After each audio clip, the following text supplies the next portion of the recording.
Hello and welcome back to the channel. Today's video, voted on by our patrons, is the Death Guard Foetid Bloat drone. Quite like this model in 8th edition when I used to run Death Guard, so let's get stuck into the unit. In fact, before we do, if you are new, do me a huge favour and hit that subscribe button below. It's a massive help to the channel, and the more Death Guard subscribers we have, the more Death Guard content we're going to be putting out. Okay, so these guys are in the fast attack slots, which will cost you 7 power or 130 points at base cost. They are individual vehicles, unlike the Blight Haulers, which you can have 3 in a unit. Starting off with the keywords of notes, they've got the Plague Company keyword, which we'll touch upon later in the video. They're also a demon and a demon engine. It can fly and it's a vehicle. So stat wise, it's got a movement of 10 inches, weapon skill 3+, ballistic skill 3+, strength 6, toughness 7, wounds 9, attacks 4, leadership 8 and a 3+ save. So in the previous edition it used to be weapon skill and ballistic skill of a 4+. So a nice little improvement there, and it's quite tanky as well with toughness 7. Not many things in the book can also be that quick and that tough. As for abilities, Contagions on Nurgle, which links to Nurgle's gift to get that -1 to toughness on units that are nearby within contagion range. It's Demonic for that 5+ inbond save. It's got Disgustingly Resilient for that -1 to your damage taken for every single attack, which the rest of the 40k universe really hate Death Guard for this one alone. Then you got Putrid Explosion to do potential mortal wounds if it explodes, which is on a 4+. It's only 1 mortal wound though, not D3. Next we have the Wargear. So these ones come standard with a Flesh Mower and a Plague Probe. There are more options which we'll cover later in the video. So firstly you got the Flesh Mower, which sounds pretty grim. It's a melee weapon which is strength +1 to its strength 7, -2 AP and 2 damage a pop. It's a plague weapon, so you get into reroll 1s to wound, which is pretty good. Each and every attack here is turned into 3 attacks. So this thing's base attacks value is a 4. So now with the mower, it's going to have 12 attacks. So it's got all the stats you really want as well. Lots of attacks, -2 AP, 2 damage. So it's going to be mowing down Space Marines if they're on your lawn. So 12 attacks with weapon skill 3 will net you 8 hits. So this table here that we're going to show is going to include the rerolls of 1s with the plague weapon. It's also going to take into consideration that you're going to be within contagion range, so it's going to be a -1 to the enemy's toughnesses. So versus Guardians, for example, it's going to do 7.8 wounds, which is going to do approximately 15.6 damage, although these are 1 wounded models, so you're just going to kill roughly 8 of them. Versus Intercessors, again it's 7.8, purely because it puts them down to toughness 3, so you're wounded on 2s, rerolling 1s. Damage approximate is going to be 10.4, so you look like you're going to be killing about 5 of them. Versus toughness 5, 6 and 7, you're going to be wounded on 3s, so you're going to do about 6.2 wounds, doing 8.3 damage approximately on those. Then toughness 8 or more,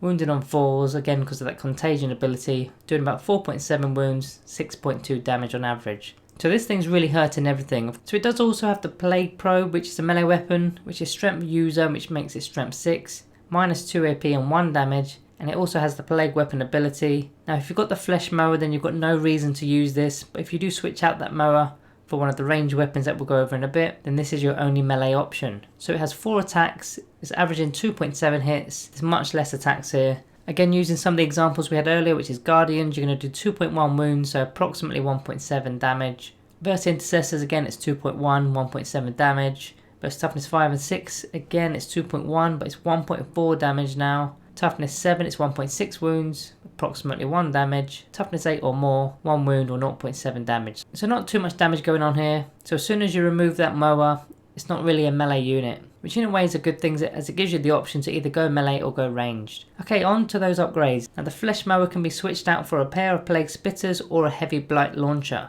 both being ranged weapons, so let's go through those. The pair of Plague Spitters, annoyingly they're not on the 40k app for some reasons, so we need to use our trusty hardback codex. There's no actual cost to having this, it's a free upgrade. Each one of them is Assault D6, Strength 6, -1 AP and 1 damage, with the Plague Weapon ability, so again reroll 1s to wound. So you have 2 of these, effectively that's 2 D6, but they are separated so you can actually select different targets with each D6 if you wished. They do also auto-hit, which is really good. Now the amount of attacks is iffy at D6, but you do auto-hit, so it's not too bad. Not only that, Strength 6 gets even better if that enemy unit is within that -1 toughness contagion range, because you'll be wounded on 2s again, re-rolling 1s. That's against toughness 4 or less. The AP puts a Marine on a 4+ save, so it's a 50-50 save, and it's 1 damage, but you are reliably getting them to make a save as it's auto-hitting and wounds on 2s, re-rolling 1s like we just said. These are also great in Overwatch because they don't need to roll, it's auto-hitting with both weapons. Another huge asset to this weapon is the fact that they're assault weapons, though this means you can advance and still fire them, normally at a -1 to hit penalty, but these auto-hit, so you ignore that penalty, so that effectively you're going to get your movement of 10 inches plus the d6 advance move every turn, and you should be advancing these every turn. So as we've seen with the Plague Probe, it's not really worth getting these guys into combat unless you want to tie something up, so keep at 12-inch range if you can.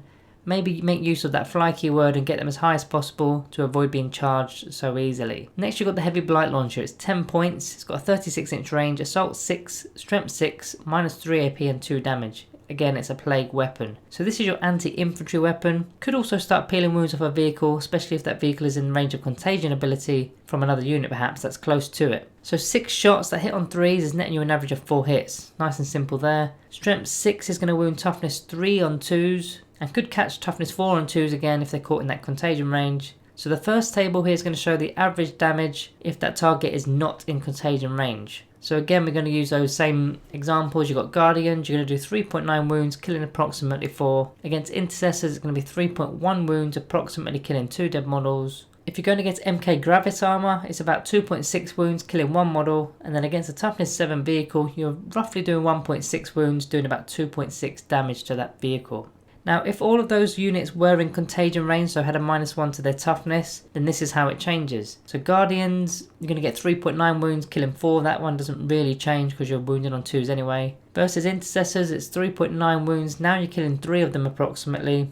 Against those toughness 5 MK Gravis Armor units, you're going to be doing 3.1 wounds, still killing 1, more likely putting damage on another one. Then against that toughness 7 vehicle, 2.3 wounds with 3.9 damage. So it slightly bumps up the damage, and like I said, those MK Gravis models will probably have another model on 1 wound remaining. So using this on say a standard infantry marine unit for example, if this model stayed back and shot for 5 turns, which of course it won't be the case in every game, but if it did, it's going to recover about 200 to 300 points in that game, depending on how that contagion ability goes off, because they're going to be removing around 40 to 60 points off the board per shooting phase. Even going against Guardians, which are 8 points each, you're killing 4 per turn, that's 32 points per turn. So on average you're going to get a return of your points after 4 turns, and that doesn't include scoring any victory points that the model may score and any other tactics that you've got going off with it.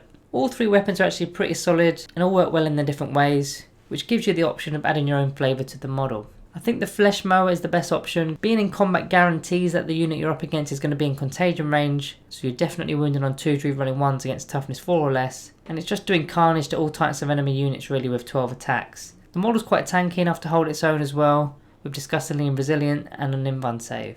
Okay, let's check out some of the Plague Company, see if this actually synergizes well with the model. The Inexorable Relic, which is the Leech Spore Casket, has the bearer that kills models will grant a lost wound to nearby vehicle units of the same Plague Company. Could be a nice way to keep your model fresh, having a character slaughter weaker screens. The Poxmongers is the Demon Engine specific company with their stratagem, Bilious Blood Rush. Using the shooting phase on a Demon Engine unit, they can fire blast weapons into combat, which that doesn't apply here, but also any range attacks that are fired into that engagement range will have a +1 to their hit roll. So this is only really going to work on your Foetid Bloat drone carrying a Heavy Blight Launcher. If it's caught in combat, it can hit on 2s with those weapons.